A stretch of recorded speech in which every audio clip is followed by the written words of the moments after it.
Liptovská Mara oslavuje 50 rokov a pri tejto príležitosti sa počas uplynulých mesiacov konali rôzne podujatia, ktoré pripomenuli jedinečnosť tohto vodného diela.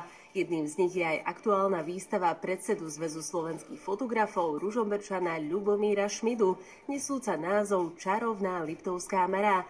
Ako sám autor priznal, vodné dielo sledoval cez hľadáčik fotoaparátu celé 10 ročia. Jeho cieľom bolo zachytiť ho prostredníctvom 4 živlov vody, ohňa, vzduchu a zeme a tak preniesť na fotografie krásu Liptovského mora i okolitých scenérií. Čaro Liptovskej Mary v kombinácii s tajúplnou hmlou, polárnou žiarou či zaujímavou hrou slnečných lúčov, mrakov a dúhy.